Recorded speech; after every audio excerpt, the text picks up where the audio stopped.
Hi, I'm Jordan. And I'm Kit. Welcome to Starry Time, where stars plus lines Equal stories. In this week's episode, we'll be getting a little silly and exploring the pop culture of the constellation Centaurus. In this episode, we share our favorite and least favorite occurrences of this month's constellation in pop culture. And our definition of pop culture, folks, is pretty broad. Very broadly defined.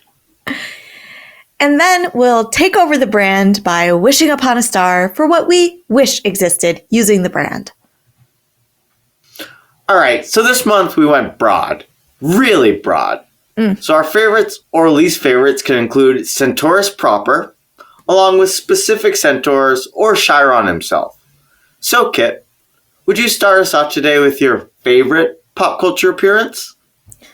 Yeah, so I have one top number one favorite, and then I have a couple of honorable mentions, which we can get into later. But my favorite came to me immediately. As soon as Centaurs broadly were on the table, you knew that I had to go to Leslie Knope, depicted as a topless centaur from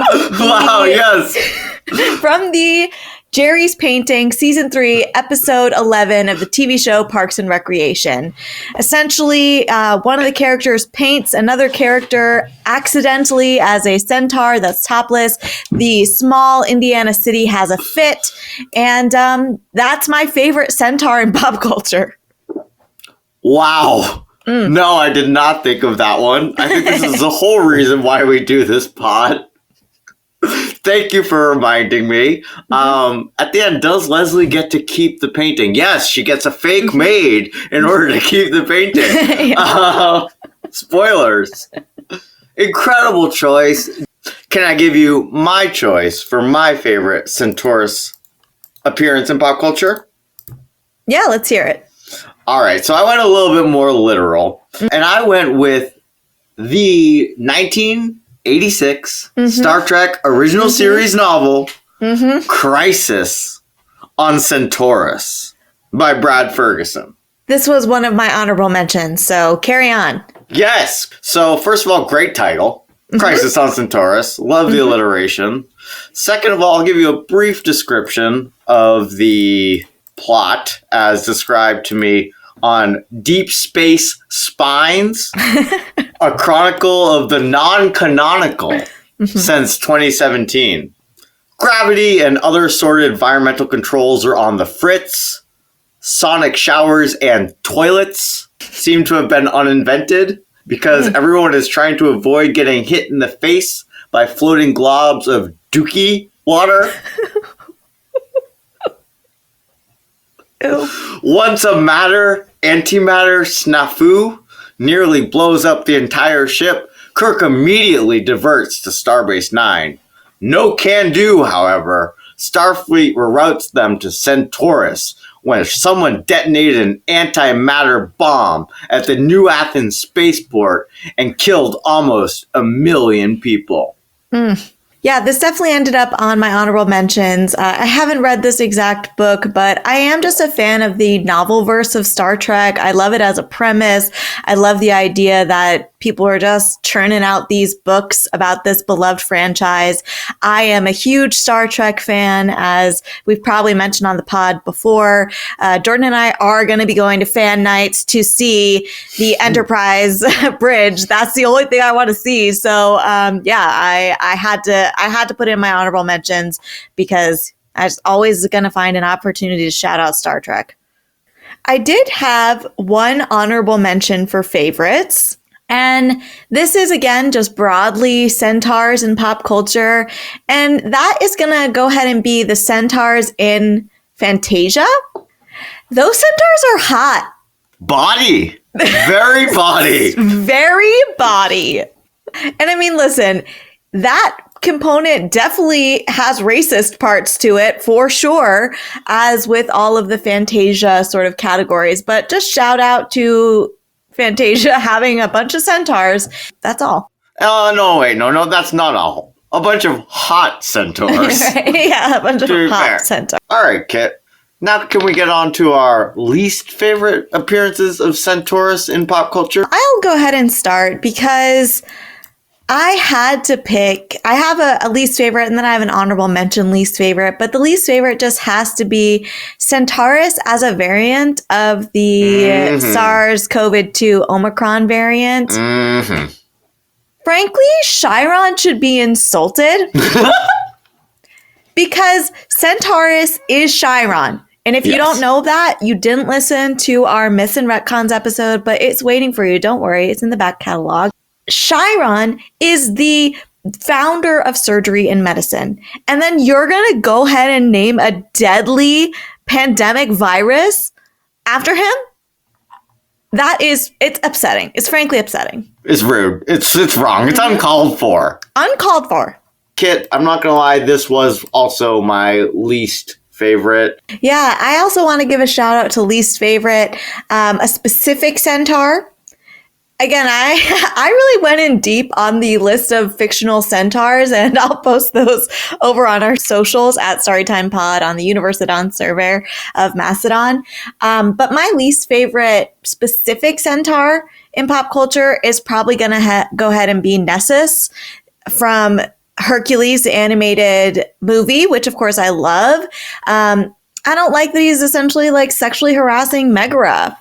Yeah, he's a jerk. Jerk.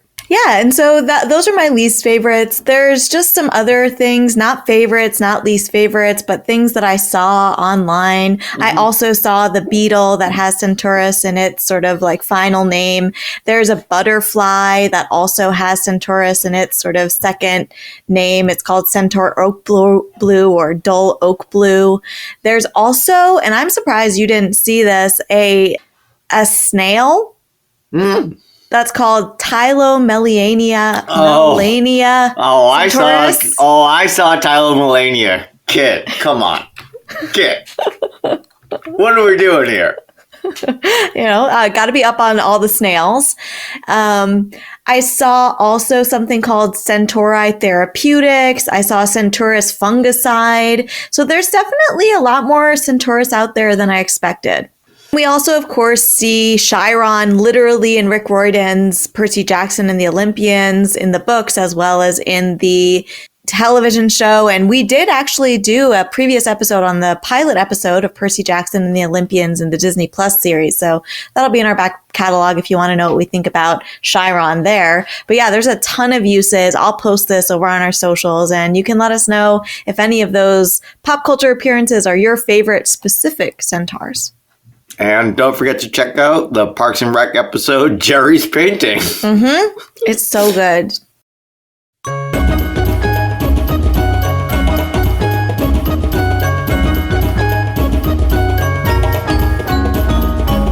right, Kit. Now that we've chose our favorite and least favorite appearances of centaurs in pop culture, now let's take our own spin on the brand and decide what we wish existed. I actually had two ideas. Oh, wow. Okay. I know. I spent a lot of time with this. It's phenomenal. Yes.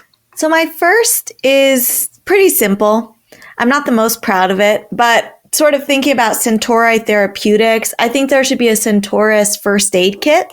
Brilliant. It would have everything that you would need, including antidotes to most poisons. This would be really like a poison heavy antidote first aid kit for, people who are in areas where they could be poisoned by things, just to really live up to the Centaurus brand. So that was my first one. Love it. And my second one is more amorphous. It is maybe something that would show up on like a TV tropes, and I'm calling it the Centaurus rule. And it is a requirement that any depiction of Chiron revive the human front and legs depiction of Chiron that we discussed in our myth podcast last week. That is a great rule. No comments, no notes. Okay, perfect. If you don't know what I'm talking about, definitely check out that Myths and Retcons episode. You will regret probably hearing about this. No, you won't. No, you should just give it a listen. So, Jordan, where did you go with this one? Kid, I also went with the low-hanging fruit and tried to stick with the myth as well. I mean, you went with the whole med kit aspect of Chiron being a healer. I'm trying to go with more like the Chiron school, since he is an educator mentor. Yeah, I like that a lot. I like that, we took sort of different elements of the Chiron character and used it much more appropriately than Centaurus as a variant of the Omicron COVID virus. Chiron University or Chiron Emergency Medkit are both far more faithful than Chiron Deadly Disease. My second option, I'm not proud of this one either, like you said, but it's called the Cent-tourism Bureau. Okay. Well, I like it already. Centaurus. The last thing I wish existed is a puzzle that I found. And it's, so a bunch of these puzzles came out a long time ago. They're interchangeable. And half the puzzle is a train, and the other half is a horse. So I want this Centaurus to exist because it makes me less uncomfortable. We just steampunk centaurs, I think. I think so, yeah. I would prefer this to when you see like an image of a person riding a centaur, it's like, no. It doesn't make me feel good. No. So yes, if we could just steampunk update the centaur, that would be something I'd also be okay with. And I will be sure to post this interesting puzzle on our socials. So make sure you're following us at Storytime on the Universidon server on Mastodon. There'll be a link in our show notes so you can just click over there and see what we're up to. And Kit, it's only a matter of time before one of these wishes comes true.